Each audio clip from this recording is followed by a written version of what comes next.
Suatu saat majikannya itu bener-bener bangkrut, malah ada disuruh nganter, pokoknya carikan yang cantik bawa sini. Pusing.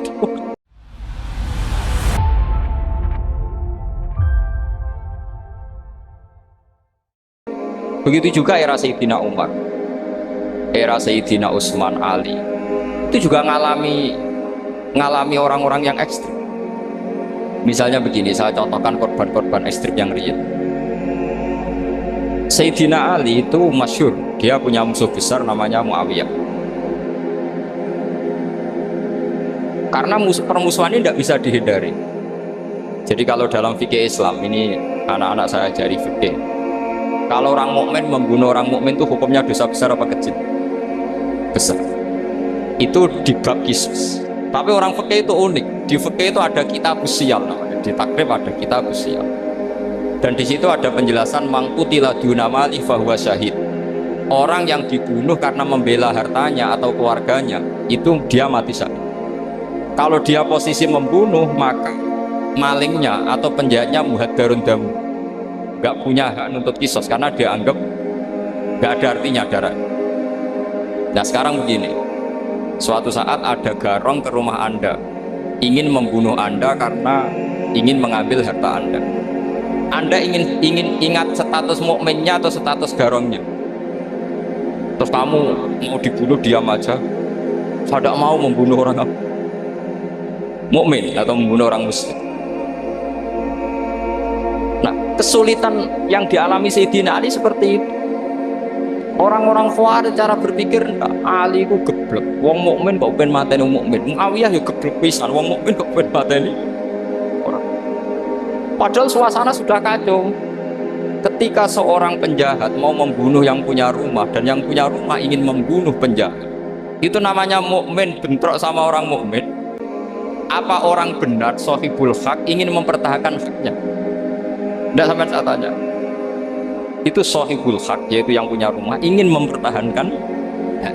Meskipun dalam duel ini kadang terjadi pembunuhan. Nah di sini ini ya, ulama ahli sunnah menyebut masalah istihadiyah. Kelompoknya Sayyidina Ali mempertahankan nyawanya meskipun dengan cara membunuh pasukan Muawiyah. Pasukan Muawiyah juga mempertahankan nyawanya meskipun harus membunuh pasukan Ali. Zaman itu susahnya istihad. Tapi orang Khawarij cara berpikir enggak, ini biang keladi masalah itu Ali sama Muawiyah. Mereka malah rapat, ya sudah dua-duanya bunuh saja.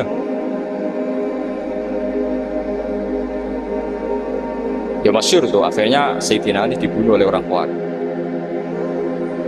Makanya ini penting ya, pentingnya ngaji seperti ini. Jadi kamu harus dilatih berpikir nubuwah. Ya, dilatih berpikir apa? Nubuwah, disebut al-ulama warasatun. Meskipun dengan cara yang ekstrim, tapi pikirannya saja, jangan perilaku. Saya punya contoh sekian kasus, sekian tragedi. Misalnya begini, saya itu dulu punya teman, dia soleh, bisa baca Fathul Mu'in. Dia itu janggal, bilang sama saya, Gus, tidak biasanya Rasulullah itu agak-agak nyindir orang fakir. Ini kok ada hadis kadal fakru ayakuna kufur, bahwa kefakiran itu mendekati apa? Kekufur. Dia itu aneh sekali.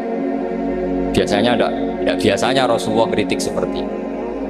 Walhasil ini singkat cerita, anak ini ngalami satu trauma. Dia itu miskin. Gara-gara miskin gitu jadi burunya orang non muslim. Dan sering disuruh nganter majikannya itu ke tempat-tempat lokalisasi. Dia mulai mikir, ini gara-gara fakir saya harus nganter orang ke lokalisasi. Mulai ingat dia, sedekah Rasulullah, ini gara-gara fakir saya jadi pengantar orang ke lokalisasi. Suatu saat majikannya itu bener-bener bangkrut, malah ada disuruh nganter, pokoknya carikan yang cantik bawa sini. Pusing. Nah, dia akhirnya walhasil lari terus keluar. Terus dia cerita betapa ekstrimnya fakir, sehingga gara-gara fakir saya harus jadi penolong orang yang mau apa mak. Anda boleh berpikir ekstrim, tapi ekstrim dalam melawan kemungkaran itu tadi. Saya nggak boleh jadi fakir, tapi takutnya fakir yang nanti jadi alat kemak.